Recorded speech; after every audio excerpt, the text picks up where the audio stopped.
ಕರ್ನಾಟಕ ರಾಜಕೀಯದಲ್ಲಿ ಈಗ ಮತ್ತೊಂದು ದೊಡ್ಡ ಚರ್ಚೆ ಶುರುವಾಗಿದೆ. ಸ್ವಪಕ್ಷದ ನಾಯಕರ ವಿರುದ್ಧವೇ ಸದಾ ಕೆಂಡಕಾರುವ ಬಿಜೆಪಿಯ ಹಿರಿಯ ಹಾಗೂ ಫೈರ್ ಬ್ರಾಂಡ್ ನಾಯಕ ಬಸನಗೌಡ ಪಾಟೀಲ್ ಯತ್ನಾಳ್ ಅವರು ಈಗ ಸ್ವಂತ ಪಕ್ಷದ ವಿರುದ್ಧವೇ ಅತ್ಯಂತ ಭಯಾನಕ ಸತ್ಯವನ್ನ ಬಿಚ್ಚಿಟ್ಟಿದ್ದಾರೆ.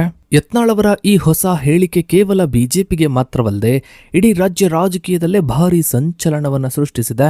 2020 ಅವಧಿಯಲ್ಲಿ ಕಾಂಗ್ರೆಸ್ ತೊರೆದು ಆಪರೇಷನ್ ಕಮಲದ ಮೂಲಕ ಬಿಜೆಪಿಗೆ ಬಂದಿದ್ದ ಹಲವು ಶಾಸಕರು ಮತ್ತು ಹಾಲಿ ಸಚಿವರುಗಳು ಈಗಾಗಲೇ ತೆರೆಮರೆಯಲ್ಲಿ ಕಾಂಗ್ರೆಸ್ ನಾಯಕರಾದ ಡಿಕೆ ಶಿವಕುಮಾರ್ ಮತ್ತು ಮಾಜಿ ಮುಖ್ಯಮಂತ್ರಿ ಸಿದ್ದರಾಮಯ್ಯನವರನ್ನ ಭೇಟಿಯಾಗಿದ್ದಾರೆ. ಅಷ್ಟೇ ಅಲ್ಲ, ಮುಂಬರುವ ಚುನಾವಣೆಗೆ ಕಾಂಗ್ರೆಸ್ ಟಿಕೆಟ್ಗಾಗಿ ಕಾಯ್ತಾ ಇದ್ದಾರೆ ಎಂದು ಯತ್ನಾಳ್ ಗಂಭೀರ ಆರೋಪವನ್ನ ಮಾಡಿದ್ದಾರೆ.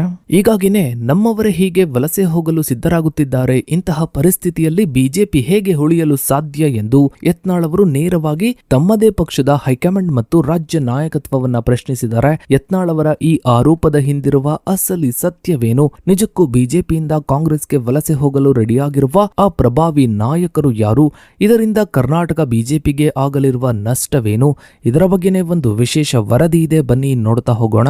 ಸ್ನೇಹಿತರೆ, ಕರ್ನಾಟಕದ ರಾಜಕೀಯದಲ್ಲಿ ಪಕ್ಷಾಂತರ ಮತ್ತು ಆಂತರಿಕ ಸೈದ್ಧಾಂತಿಕ ಬಿಕ್ಕಟ್ಟುಗಳು ನಿರಂತರವಾಗಿ ರಾಷ್ಟ್ರೀಯ ಹಾಗೂ ಪ್ರಾದೇಶಿಕ ಮಟ್ಟದಲ್ಲಿ ತಲ್ಲಣವನ್ನ ಸೃಷ್ಟಿಸುತ್ತಲೇ ಇರುತ್ತೆ. ಈ ನಿರಂತರ ರಾಜಕೀಯ ಅಸ್ಥಿರತೆಯ ಸಾಲಿಗೆ ಹೊಸದಾಗಿ ಸೇರ್ಪಡೆಗೊಂಡಿರುವ ಬಿಜೆಪಿಯ ಹಿರಿಯ ಮುಖಂಡ ಮತ್ತು ವಿಜಯಪುರ ನಗರದ ಶಾಸಕ ಬಸನಗೌಡ ಪಾಟೀಲ್ ಯತ್ನಾಳ್ ಅವರು ತಮ್ಮದೇ ಪಕ್ಷದ ನಾಯಕತ್ವದ ವಿರುದ್ಧ ನಡೆಸಿರುವಂತಹ ಗಂಭೀರ ವಾಗ್ದಾಳಿಯಾಗಿದೆ. 2020 ಅವಧಿಯಲ್ಲಿ ಕಾಂಗ್ರೆಸ್ ತೊರೆದು ಬಿಜೆಪಿಗೆ ಬಂದಿದ್ದಂತಹ ಹಲವು ಶಾಸಕರು, ಅಂದಿನ ಸಚಿವರು ಈಗಾಗಲೇ ರಹಸ್ಯವಾಗಿ ಕಾಂಗ್ರೆಸ್ ನಾಯಕರಾದ ಡಿಕೆ ಶಿವಕುಮಾರ್ ಮತ್ತು ಸಿದ್ದರಾಮಯ್ಯನವರನ್ನ ರಹಸ್ಯವಾಗಿ ಭೇಟಿಯಾಗಿ ತಮ್ಮ ಮುಂದಿನ ಕಾಂಗ್ರೆಸ್ ಟಿಕೆಟ್ಗಾಗಿ ಕಾಯ್ತಾ ಇದ್ದಾರೆ ಎಂದು ಯತ್ನಾಳ್ ಭಯಾನಕ ಸತ್ಯವನ್ನ ಬಿಚ್ಚಿಟ್ಟಿದ್ದಾರೆ.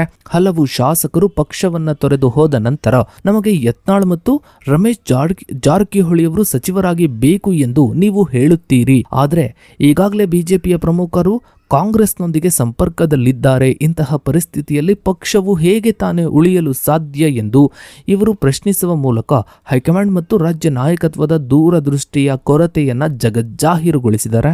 ಸ್ನೇಹಿತರೆ, 2019-20 ಅವಧಿಯಲ್ಲಿ ಜಾರಿಗೆ ಬಂದ ಆಪರೇಷನ್ ಕಮಲ ಕರ್ನಾಟಕದ ರಾಜಕೀಯ ಸಮೀಕರಣವನ್ನೇ ಬದಲಿಸಿತು. ಒಟ್ಟು 17 ಜನ ಶಾಸಕರು ಕಾಂಗ್ರೆಸ್ನಿಂದ 15 ಮತ್ತು ಜೆಡಿಎಸ್ನಿಂದ 2 ಮೈತ್ರಿ ಸರ್ಕಾರಕ್ಕೆ ರಾಜೀನಾಮೆಯನ್ನ ನೀಡಿ ಬಿಜೆಪಿಗೆ ಸೇರ್ಪಡೆಗೊಂಡರು. ಇದು BS ಯಡಿಯೂರಪ್ಪ ಅವರ ನೇತೃತ್ವದಲ್ಲಿ ಬಿಜೆಪಿ ಸರ್ಕಾರ ರಚಿಸಲು ಪ್ರಮುಖ ಪ್ರೇರಕ ಶಕ್ತಿಯಾಯಿತು. ಆದರೆ ಈ ಪ್ರಕ್ರಿಯೆಯು ಪಕ್ಷದ ಮೂಲ ನಿಷ್ಠಾವಂತ ಕಾರ್ಯಕರ್ತರು ಮತ್ತು ಹಿರಿಯ ಮುಖಂಡರ ನಡುವೆ ತೀವ್ರ ಆತಂಕವನ್ನ ಸೃಷ್ಟಿಸಿತು. ಯತ್ನಾಳ್ ಅವರ ಪ್ರಕಾರ ಅಂದಿನ ಸಚಿವ ಸಂಪುಟ ವಿಸ್ತರಣೆಯು ಕೇವಲ ಪ್ರಾದೇಶಿಕ ಅಥವಾ ಜಾತಿ ಕೋಟದ ಮೇಲೆ ಆಧಾರಿತವಾಗಿರದೆ ಸಿಡಿ ಕೋಟ ಮತ್ತು ಹಣದ ಕೋಟದಂತಹ ಅನೈತಿಕ ತತ್ವಗಳ ಮೇಲೆ ರೂಪಿತವಾಗಿತ್ತು. ಯಡಿಯೂರಪ್ಪ ಅವರು ಬ್ಲಾಕ್ ಮೇಲ್ ಮತ್ತು ಭ್ರಷ್ಟಾಚಾರಕ್ಕೆ ಮಣಿದು 3 ವಲಸಿಗ ನಾಯಕರನ್ನ ಸಂಪುಟಕ್ಕೆ ಸೇರಿಸಿಕೊಂಡಿದ್ರು ಮತ್ತು ಹಣದ ಪ್ರಭಾವದ ಮೂಲಕ ವಿರೋಧ ಪಕ್ಷದ ನಾಯಕರಾದ ಸಿದ್ದರಾಮಯ್ಯ, ಡಿಕೆ ಶಿವಕುಮಾರ್ ಮತ್ತು ಜಮೀರ್ ಅಹಮದ್ ಅವರ ಬಾಯಿಯನ್ನು ಮುಚ್ಚಿಸಿ ಅಡ್ಜಸ್ಟ್ಮೆಂಟ್ ರಾಜಕಾರಣವನ್ನ ನಡೆಸ್ತಾ ಇದ್ದಾರೆ ಎಂದು ಯತ್ನಾಳ್ ಆರೋಪಿಸಿದರು. ಈ ರೀತಿಯ ರಾಜಕೀಯ ಹೊಂದಾಣಿಕೆಗಳು ಪಕ್ಷದ ನೈತಿಕ ನೆಲೆಗಟ್ಟನ್ನ ಹದಗೆಡಿಸಿ ಪಕ್ಷದ ಮೂಲ ನಾಯಕರಲ್ಲಿ ಭ್ರಮನಿರಸನಕ್ಕೆ ಕಾರಣವಾಯಿತು. ಇನ್ನು ಸ್ನೇಹಿತರೆ, ಯತ್ನಾಳ್ ಅವರ ಆರೋಪಗಳು ಕೇವಲ ರಾಜಕೀಯ ವಿರೋಧಕ್ಕೆ ಸೀಮಿತವಾಗಿರದೆ ಆಡಳಿತದಲ್ಲಿನ ಕಾಂಗ್ರೆಸ್ನ ಆಂತರಿಕ ತಂತ್ರಗಾರಿಕೆಗೆ ಪೂರಕವಾಗಿದ್ವು. ಯತ್ನಾಳ್ ಅವರ ಹೇಳಿಕೆಯನ್ನ ಪುಷ್ಟೀಕರಿಸುವಂತೆ ಮಾತನಾಡಿದ್ದ ಅಂದಿನ ಮಾಜಿ ಮುಖ್ಯಮಂತ್ರಿ ಸಿದ್ದರಾಮಯ್ಯನವರು ಬಿಜೆಪಿ ಒಂದು ಮುಳುಗ್ತಾ ಇರುವ ಹಡಗಾಗಿದ್ದು, ಸದ್ಯದ ಪರಿಸ್ಥಿತಿಯಲ್ಲಿ ಯಾರು ಕೂಡ ಕಾಂಗ್ರೆಸ್ನಿಂದ ಬಿಜೆಪಿಗೆ ಹೋಗುವುದಿಲ್ಲ.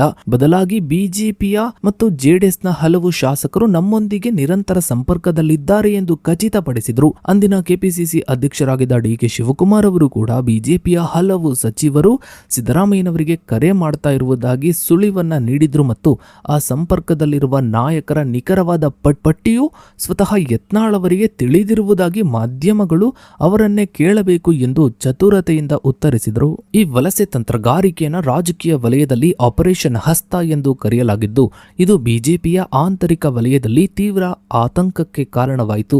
ಇದಕ್ಕೆ ಪ್ರತಿಯಾಗಿ ಕಾಂಗ್ರೆಸ್ನಿಂದ ಬಿಜೆಪಿಗೆ ವಲಸೆ ಬಂದಿದ್ದ ರಮೇಶ್ ಜಾರಕಿಹೊಳಿ ಅವರು ತಮಗೆ ಹೈಕಮಾಂಡ್ ಅನುಮತಿಯನ್ನ ನೀಡಿದ್ರೆ ಕಾಂಗ್ರೆಸ್ನ 16 ಜನ ಶಾಸಕರನ್ನ ಬಿಜೆಪಿಗೆ ಕರೆತರಲು ಸಿದ್ಧರಾಗಿರುವುದಾಗಿ ಘೋಷಿಸುವ ಮೂಲಕ ರಾಜಕೀಯ ತೇಜೋವಧೆಗೆ ಯತ್ನಿಸಿದರು. ಇನ್ನು ಸ್ನೇಹಿತರೆ, ಯತ್ನಾಳ್ ಅವರ ಸತತ ಆಂತರಿಕ ಟೀಕೆಗಳು ಮತ್ತು ಪಕ್ಷದ ಸಿದ್ಧಾಂತಕ್ಕೆ ವಿರುದ್ಧವಾದ ಹೇಳಿಕೆಗಳು ಬಿಜೆಪಿಯ ರಾಷ್ಟ್ರೀಯ ಶಿಸ್ತು ಸಮಿತಿಗೆ ದೊಡ್ಡ ತಲೆನೋವಾಗಿ ಪರಿಣಮಿಸಿದ್ವು.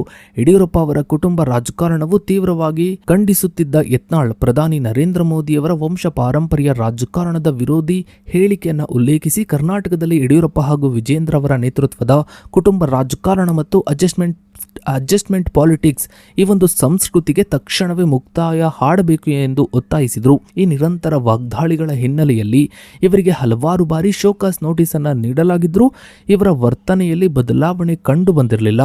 ಅಂತಿಮವಾಗಿ ಮಾರ್ಚ್ 2025ರಲ್ಲಿ ಬಿಜೆಪಿಯು ಯತ್ನಾಳ್ ಅವರನ್ನು 6 ವರ್ಷಗಳ ಅವಧಿಗೆ ಪಕ್ಷದಿಂದ ಉಚ್ಚಾಟಿಸಿತು. ಇನ್ನು ಈ ಒಂದು ಉಚ್ಚಾಟನೆಯ ನಂತರವೂ ಕೂಡ ಯತ್ನಾಳ್ ಅವರು ಯಾವುದಕ್ಕೂ ಕೂಡ ಬಗ್ಗದೆ ನಿರಂತರ ವಾಗ್ದಾಳಿಯನ್ನು ನಡೆಸ್ತಾ ಇದ್ದಾರೆ. ಯಡಿಯೂರಪ್ಪ ಕುಟುಂಬದ ಕಪಿಮುಷ್ಟಿಯಿಂದ ಬಿಜೆಪಿ ಮುಕ್ತವಾದಾಗ ನಾನು ಮತ್ತೆ ಮರಳುತ್ತೇನೆ ಎಂದು ಸಾರಿದ ಯತ್ನಾಳ್ ಉತ್ತರ ಕರ್ನಾಟಕದ ಪ್ರತ್ಯೇಕ ಅಭಿವೃದ್ಧಿ ಕಾಳಜಿಯನ್ನ ಆಧರಿಸಿ ಹೊಸ ಕರ್ನಾಟಕ ಹಿಂದೂ ಪಕ್ಷ ಅಥವಾ ಪ್ರಾದೇಶಿಕ ಪಕ್ಷವನ್ನ ಕಟ್ಟುವ ನಿಟ್ಟಿನಲ್ಲಿ ಬೆಂಬಲಿಗರೊಂದಿಗೆ ಸಮಾಲೋಚನೆಯನ್ನ ನಡೆಸ್ತಾ ಇದ್ದಾರೆ.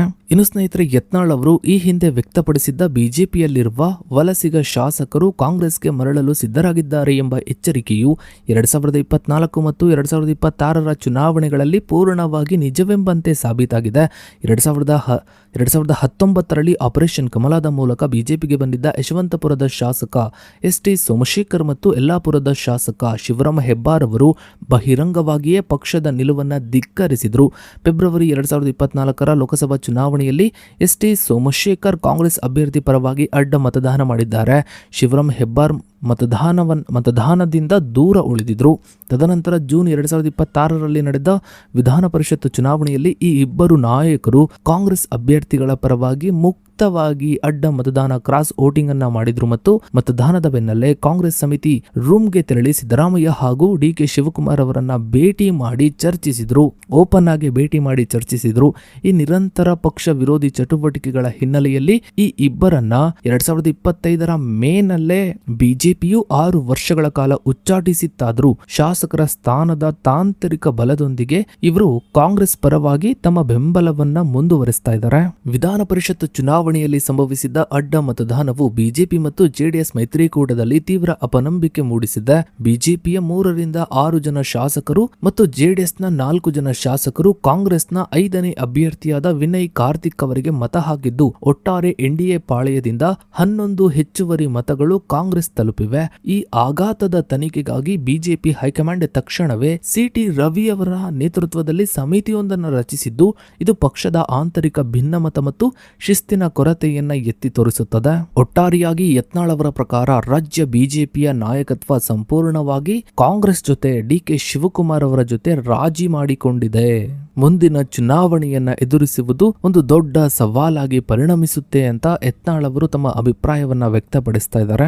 ಸೊ ಇದಾಗಿತ್ತು ಸ್ನೇಹಿತರೆ ಇವತ್ತಿನ ಈ ಒಂದು ವಿಡಿಯೋದ ಬಗ್ಗೆ ನಿಮ್ಮ ಅನಿಸಿಕೆ ಅಭಿಪ್ರಾಯಗಳನ್ನ ತಪ್ಪದೆ ಕಮೆಂಟ್ ಸೆಕ್ಷನ್ ಅಲ್ಲಿ ಕಮೆಂಟ್ ಮಾಡಿ. ಹಾಗೆ ವಿಡಿಯೋಗೊಂದು ಲೈಕ್ ಮಾಡುತ್ತಾ ವಿಡಿಯೋನ ಆದಷ್ಟು ಎಲ್ಲ ಕಡೆ ಶೇರ್ ಮಾಡಿ. ನೀವಿನ್ನು ನಮ್ಮ ಚಾನಲ್ಗೆ ಸಬ್ಸ್ಕ್ರೈಬ್ ಆಗಿಲ್ಲ ಅಂದ್ರೆ ಕೆಳಗಡೆ ಕಾಣ್ತಾ ಇರೋ ಸಬ್ಸ್ಕ್ರೈಬ್ ಬಟನ್ ಕ್ಲಿಕ್ ಮಾಡಿ. ಹಾಗೆ ಪಕ್ಕದಲ್ಲಿ ಕಾಣೋ ಬೆಲ್ ಐಕಾನ್ ಕೂಡ ಕ್ಲಿಕ್ ಮಾಡಿ. Thanks for